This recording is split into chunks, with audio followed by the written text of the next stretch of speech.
Ada sekelompok orang yang menggunakan pakaian kerajaan sambil membawa tombak dan obor tuh. Apa gue udah mati?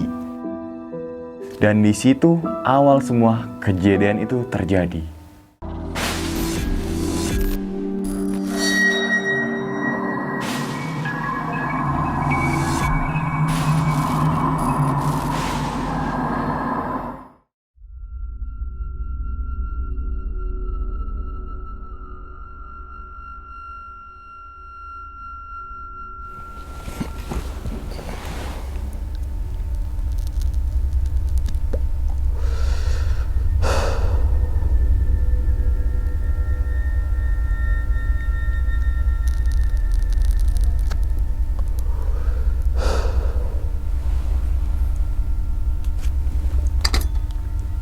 Salah.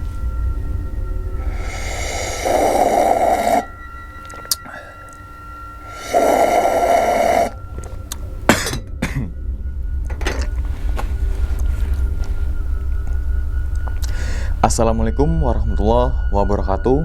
Kembali lagi bersama gue Sumar Adi Wijaya atau biasa dipanggil Umang dalam segmen Kisah Mistis Pendaki. Keberadaan gunung dan hutan memang terkenal akan mistis dan horor. Oleh karena itu, tidak aneh nih, banyak kesaksian para penjelajah maupun pendaki gunung memiliki kisah horor di setiap perjalanannya. Gunung Arjuna merupakan gunung tertinggi kedua di Jawa Timur setelah Gunung Semeru nih, serta menjadi gunung yang tertinggi keempat di Pulau Jawa. Secara administratif, gunung ini terletak di perbatasan Kota Batu dan juga Kabupaten Malang dan Kabupaten Pasuruan.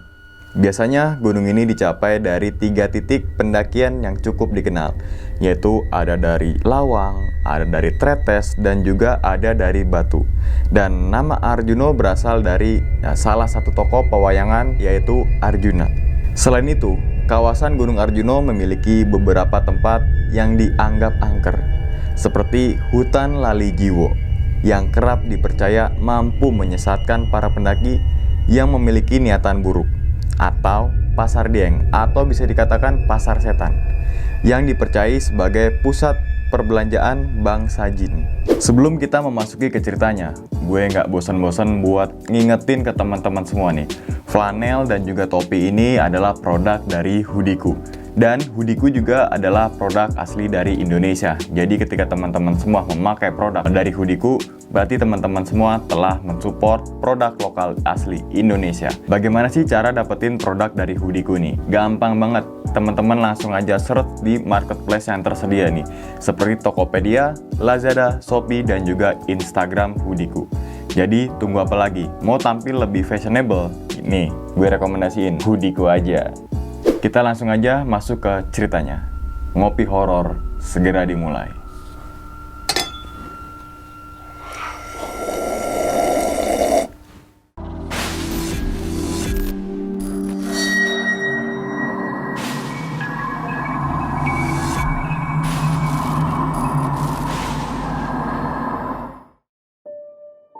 Pada video kali ini atau pada kesempatan kali ini, gue akan membawakan sebuah cerita dari Adam ketika melakukan pendakian ke Gunung Arjuna.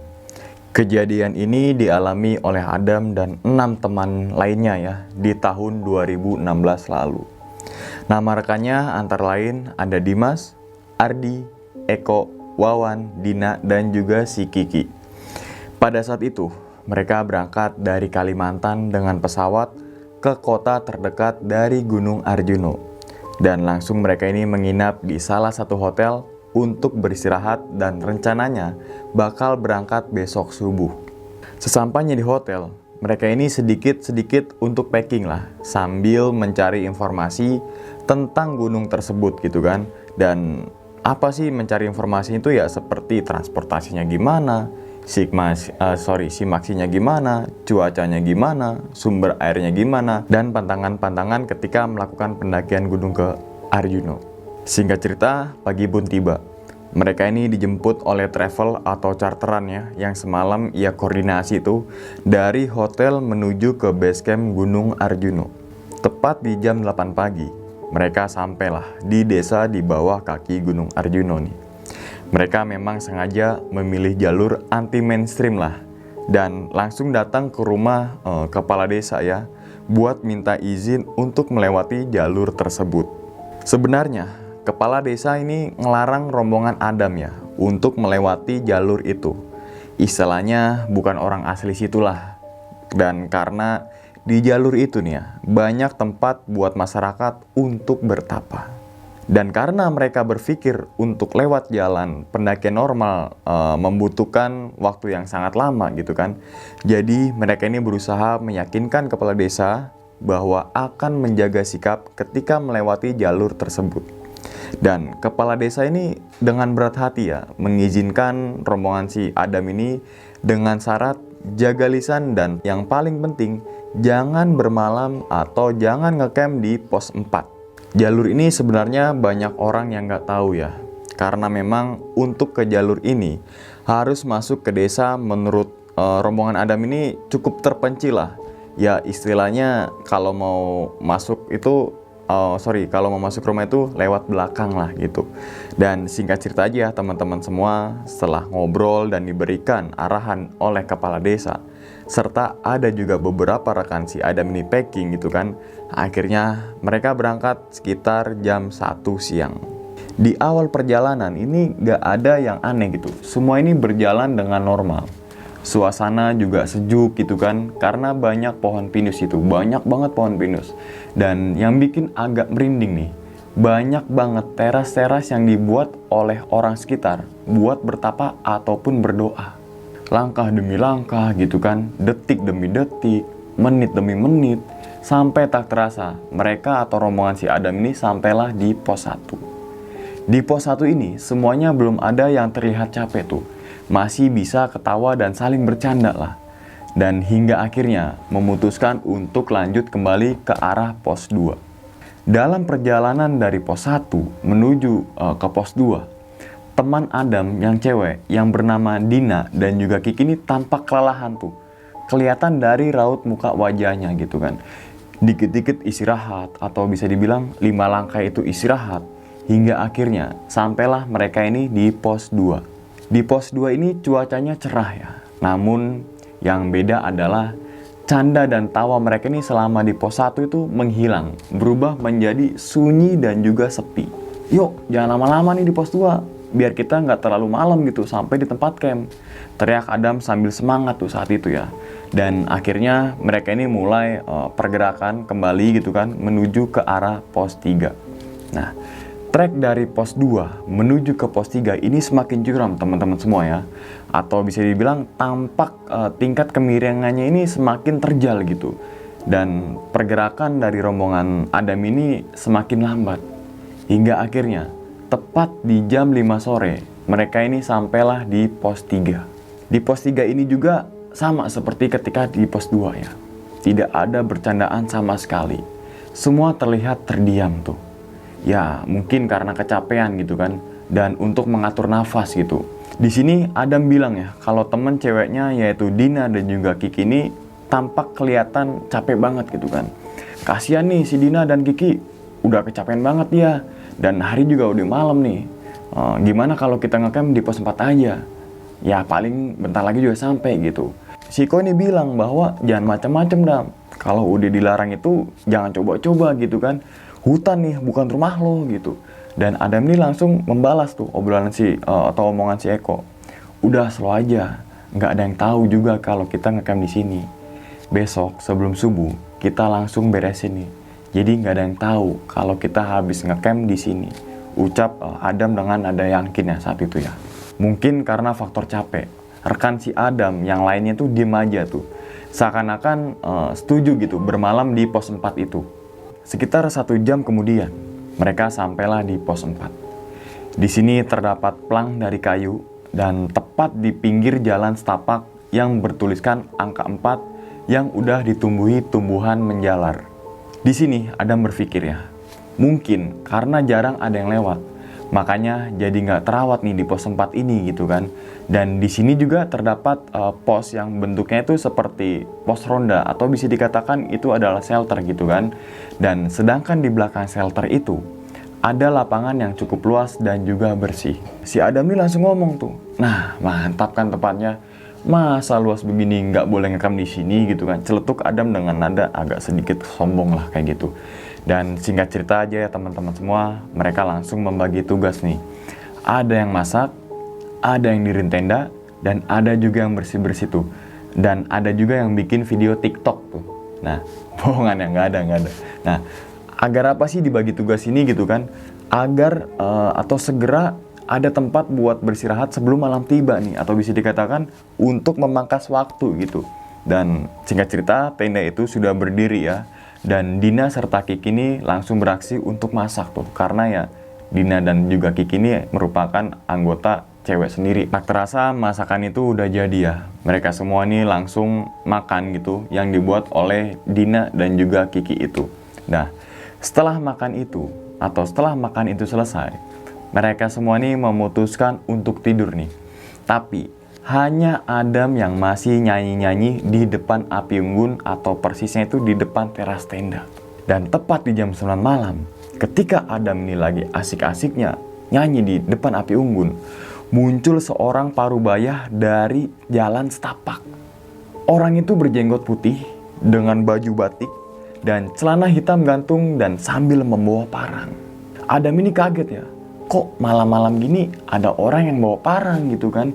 Dan gak lama kemudian nih teman-teman semua, Bapak parubaya itu bilang ke Adam ya, wis tak kandani, ojo nginep ning kene mas, kowe ngeyel to, iso pindah ora. Atau bahasa Indonesianya ya, sudah dikasih tahu, jangan bermalam di sini mas. Kenapa pada ngeyel gitu? Bisa pindah sekarang nggak? Di sini Adam langsung masuk ke dalam tenda gitu kan, dan membangunkan ke-6 rekannya tuh. Woi bangun woi, pindah woi, bongkar tenda gitu kan. Dengan nada ketakutan dan panik gitu.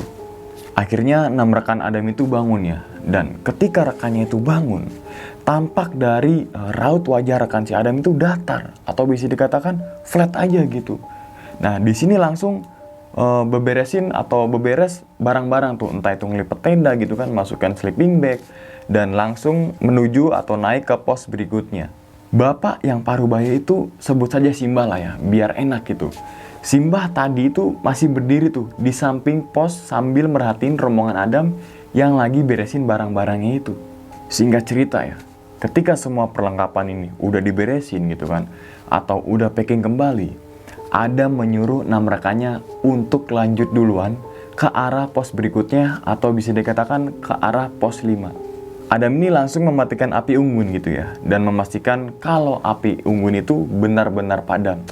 Dan sekitar 10 menit gitu kan, rekannya Adam ini jalan duluan. Akhirnya Adam mulai menyusul rekannya setelah dirasa semuanya ini udah bersih, atau bisa dikatakan api unggun itu udah padam. Pas Adam ngelewatin Simbah itu ya, yang ada di depan pos atau depan shelter itu, Adam mencium wangi melati yang sangat menyengat.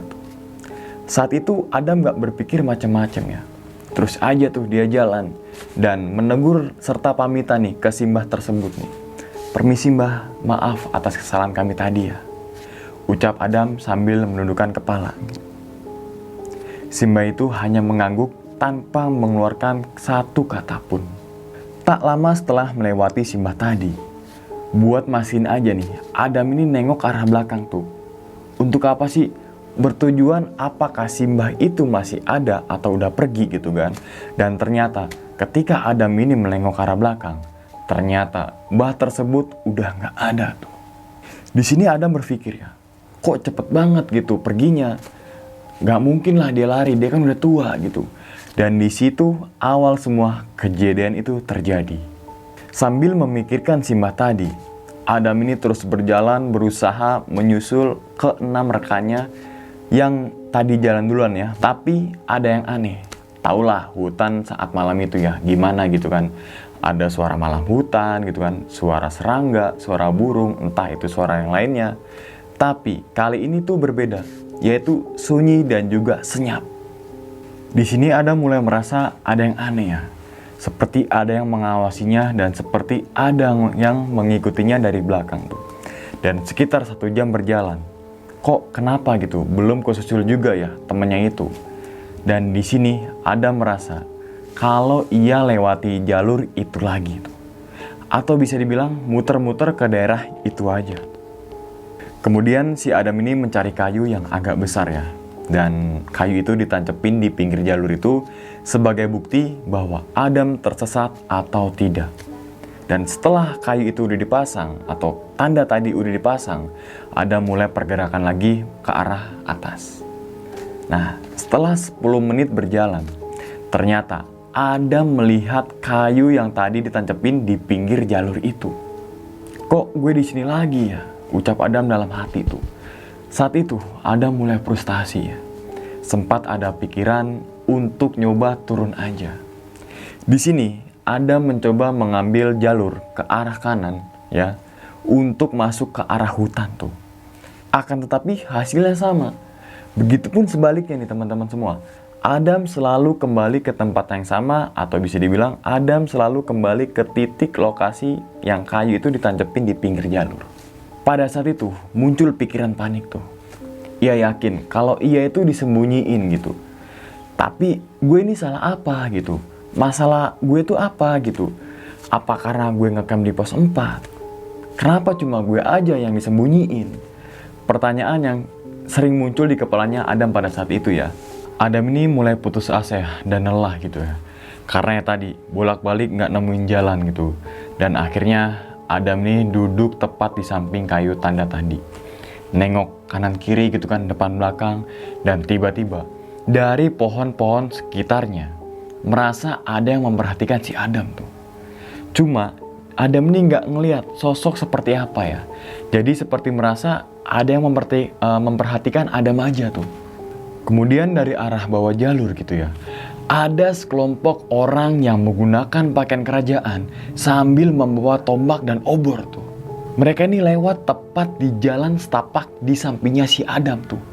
Dan kelompok itu sekitar 10-15 orang. Saat itu Adam manggil ya kelompok iringan-iringan tersebut nih. Dan iringan-iringan itu berhenti tuh. Kemudian menoleh ke arah Adam dan terus jalan lagi tuh. Di sini Adam berpikir ya, apa gue udah mati? Tapi siapa mereka?